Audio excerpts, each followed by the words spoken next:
Well,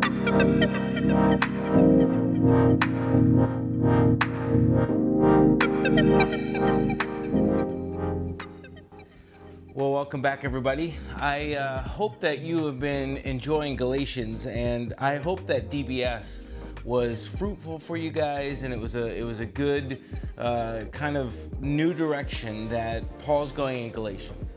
And really, this is the first time that Paul stops in Galatians chapter 5, the second half. He stops going against or saying or rallying, I guess, against the law. And he begins to paint a picture of what life ought to look like. Because certainly, if there is no law, then what about the standards that we are supposed to live by? What do we even call sin?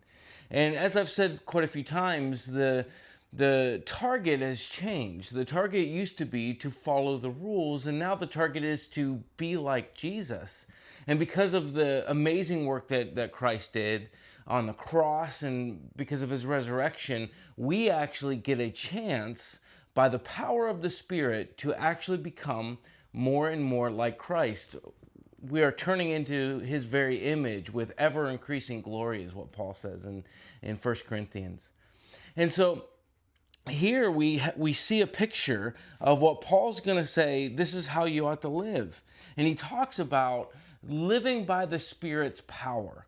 And he juxtaposes the life of the flesh, the trying to earn any kind of achievement towards Jesus is going to produce something negative in your life. That's the fruit of the flesh, where he talks about, he says the results are very clear: sexual immorality, impurity, lustful pleasures, idolatry, sorcery, hostility, quarreling, jealousy, outbursts of anger, selfish ambition, dissension, division, envy, drunkenness, wild parties, and others sins like that. And that is because our sinful nature, our flesh nature, if we try to do any kind of work in our own power, then that will be the result. We will end up just absolutely just ruining everything. Basically, Paul's trying to convince us that we are utterly hopeless, and that it's not us that produces any form of righteousness. It is actually the Holy Spirit. And he says that if you live by the Spirit, then the fruit of the Spirit will be love, joy, peace, patience, kindness, goodness, gentleness, and self-control. Against such things there is no condemnation. So the two ways in which Paul is saying you could live is either by your own power, trying to follow some sort of rules or moral code and striving under your own work and your own flesh, but that will lead to ruin because we are, in fact, sinful creatures. But instead, if we allow the Spirit to do his work in us, then the results will also be clear.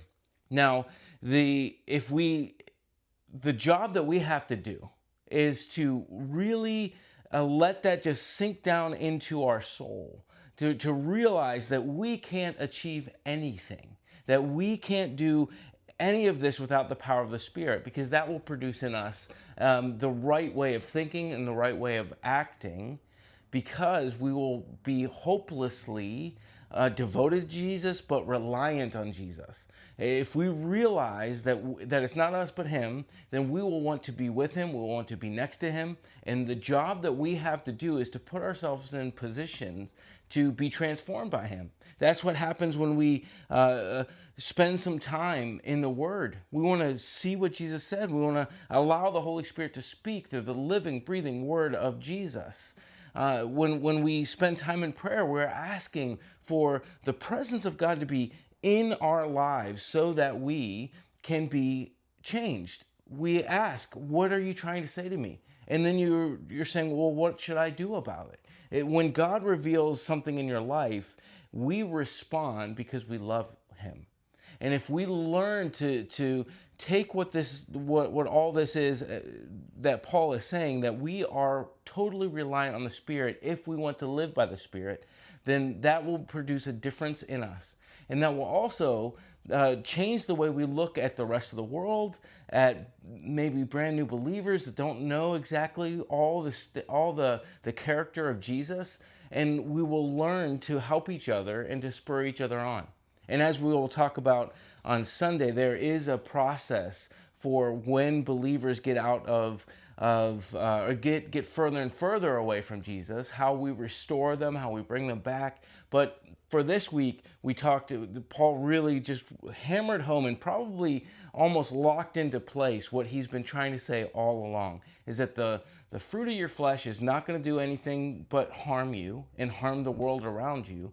And the fruit of the Spirit must be what you rely on. And if you do, you will be changed, the world around you will be changed, and things will never be the same. So I hope that you had a great time in DBS. I hope you had great fellowship with each other. I can't wait till we're together on Sunday. Until then, I'll see you guys later.